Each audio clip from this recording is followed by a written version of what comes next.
अब पहले महिला को चलने का कुछ मिलता था जी, कुछ ठीक से पहन पाती थी। अभी मत समझिए कि मंत्री पहन रही है, ऐसा नहीं है। सब के सब कितना बढ़िया पहनती है। बिहार के मुख्यमंत्री नीतीश कुमार का यह बयान सुनकर आप भी सोचने पर मजबूर हो जाएंगे कि जब भी महिलाओं का नाम आता है तो मुख्यमंत्री नीतीश कुमार यह क्या बोल देते हैं। हम महिलाओं को देखते हैं। अब पहले महिला को चलने का कुछ मिलता था जी, कुछ ठीक से पहन पाती थी। अभी मत समझिए कि मंत्री पहन रही है, ऐसा नहीं है। सब के सब कितना बढ़िया पहनती है।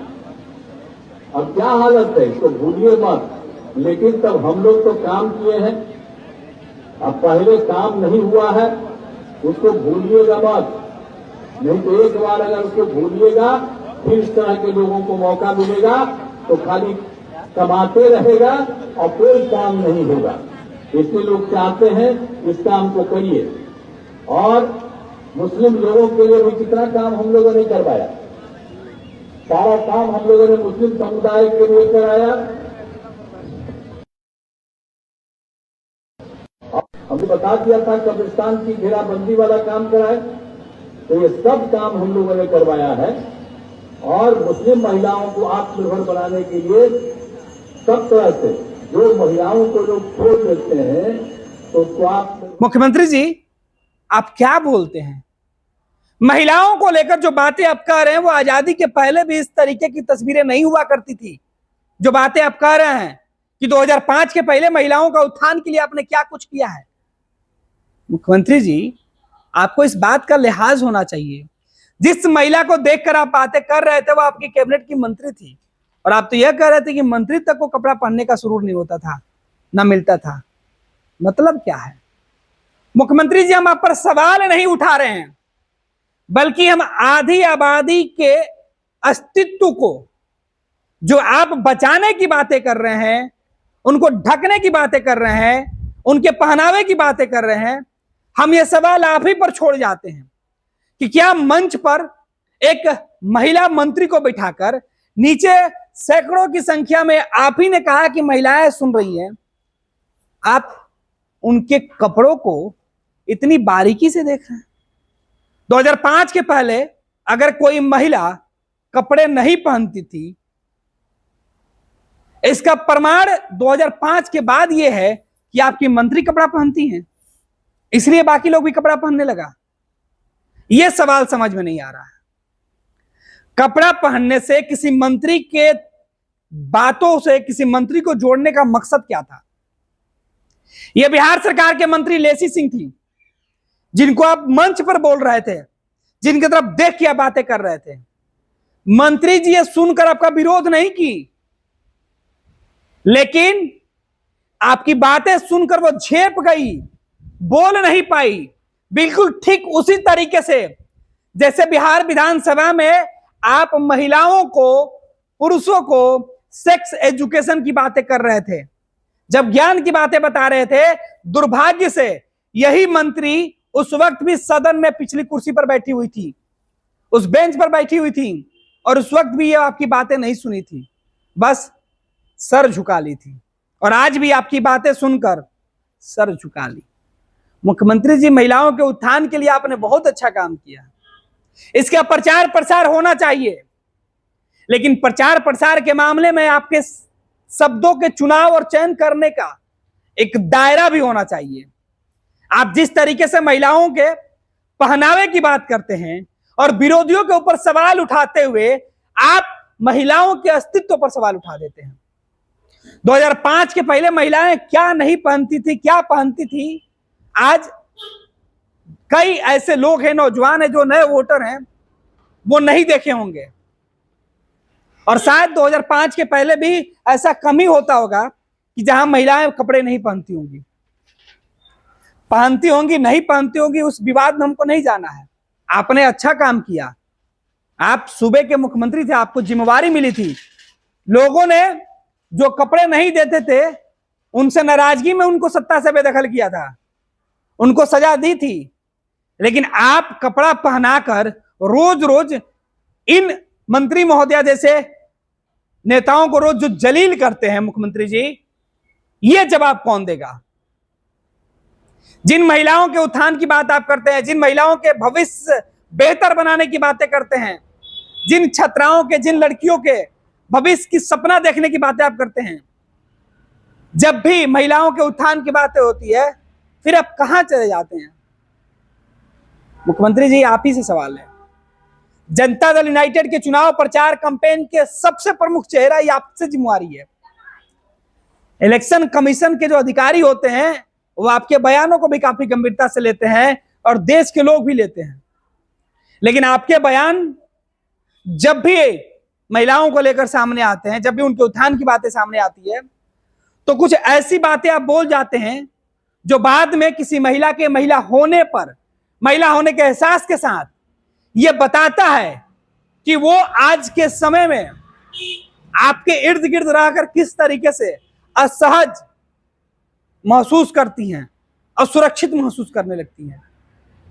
मंच पर महिलाएं सोच भी नहीं पाती हैं कि मुख्यमंत्री जी कब उनके लिए क्या बोल देंगे।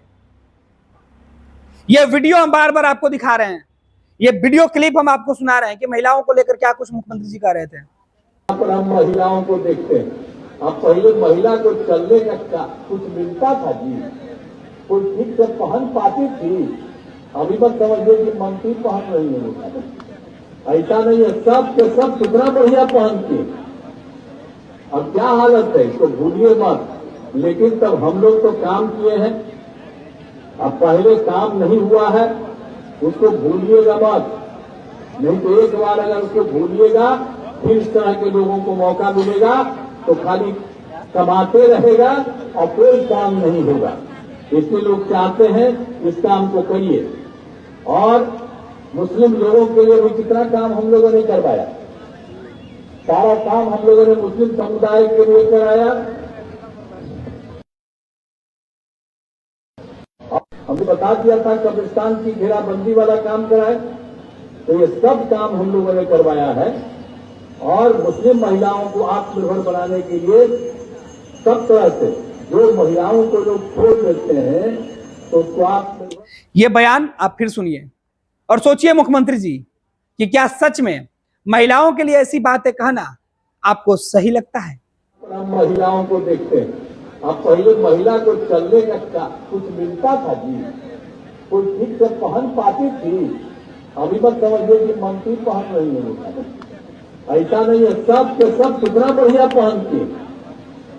अब क्या हालत है इसको भूलिए मत, लेकिन तब हम लोग तो काम किए हैं, अब पहले काम नहीं हुआ है उसको भूलिएगा मत, नहीं तो एक बार अगर उसको भूलिएगा फिर इस तरह के लोगों को मौका मिलेगा तो खाली कमाते रहेगा और कोई काम नहीं होगा। इसलिए लोग चाहते हैं इस काम को करिए। और मुस्लिम लोगों के लिए भी कितना काम हम लोगों ने करवाया, सारा काम हम लोगों ने मुस्लिम समुदाय के लिए कराया। हमने बता दिया था कब्रिस्तान की घेराबंदी वाला काम कराए, तो ये सब काम हम लोगों ने करवाया है। और मुस्लिम महिलाओं को आत्मनिर्भर बनाने के लिए सब तरह से जो महिलाओं को लोग छोड़ देते हैं तो उसको आपको तय करना है। आप प्रदेश के मुख्यमंत्री हैं, आप पर बिहार के 13 करोड़ से ज्यादा जो बिहारी हैं वो बिहार के मान सम्मान गौरव हैं। अब बिहार के महिलाओं के, बिहार के नौजवानों के, बिहार के हर उस तबके, हर जमात, हर वर्ग के लोगों के लिए आप नुमाइंदगी करते हैं, उनके प्रतिनिधित्व करते हैं, क्योंकि आप सूबे की सरकार हैं। आपसे हर किसी को उम्मीदें हैं, चाहे वो सत्ता के लोग हों, चाहे वो विपक्ष के लोग हैं, चाहे वो अमीर हो, चाहे वो गरीब हो, चाहे वो पुरुष हो, चाहे वो महिला है, सबको इस बात की उम्मीद है कि मुख्यमंत्री जी उनका सम्मान करेंगे। मुख्यमंत्री जी आप सम्मान करते हैं, आपने काम भी किया है, लेकिन आपकी छोटी छोटी बातें सोच को दर्शाती है। आपको अब तय करना है कि क्या ऐसे बयान सही है, ऐसे बयानों का समर्थन करना चाहिए, या ऐसे बयानों के लिए आपको फिर से अपने बगल में बैठी महिला मंत्री से माफी मांगना चाहिए। यह आपको तय करना है। हमारा मकसद आपकी बयानों पर, आपके भाषणों पर सवाल उठाना नहीं, हमारा मकसद बस यही है कि मुख्यमंत्री जी आप विपक्ष को कोसने के चक्कर में क्या बोल जाते हैं, इस बात का आपको थोड़ा सा ध्यान रखना होगा और आपको खुद तय करना होगा, क्या सच में महिलाएं 2005 के पहले या आपके शासन से पहले या जिस पहले की आप बात कर रहे हैं कुछ नहीं पहनती थी, और अब इतना कुछ पहनने लगी कि आपकी मंत्री भी पहनती है और आप देखते हैं। पैनोरमा ग्रुप, जो सोचता है वो करता है। आपके अपने सपनों का आशियाना। ये लो मुंह मीठा करो, आज मैंने अपना जॉब छोड़ दिया, अब हम पूर्णिया वापस जाएंगे। जॉब छोड़ दिया है? मतलब ये घर कैसे चलेगा? हम करेंगे क्या? और माँ बाबूजी क्या बोलेंगे? इसलिए मैं एक और मिठाई का डब्बा लाया। अपने बिजनेस के लिए लोन अप्रूव हो गया। अरे लोन अप्रूव हो गया वो तो ठीक है, लेकिन पूर्णिया में हम रहेंगे कहाँ? अपना घर भी तो नहीं है वहां। इसलिए तो एक और मिठाई का डब्बा अलग से लाया हूं। हमने पूर्णिया में घर ले लिया है, पूर्णिया के ई होम्स पैनोरमा में। पूर्णिया में पैनोरमा ग्रुप लेकर आए हैं ई होम्स पैनोरमा। बड़ा घर, आलीशान जिंदगी और अत्याधुनिक सुविधाओं के संग। अरे अरे, अब क्यों मुंह मीठा करवा रही हो? क्योंकि हम घर वापसी जो कर रहे हैं। घर वापसी की खुशी पूर्णिया में ई होम्स पैनोरमा के संग। E homes panorama, luxurious lifestyle redefined.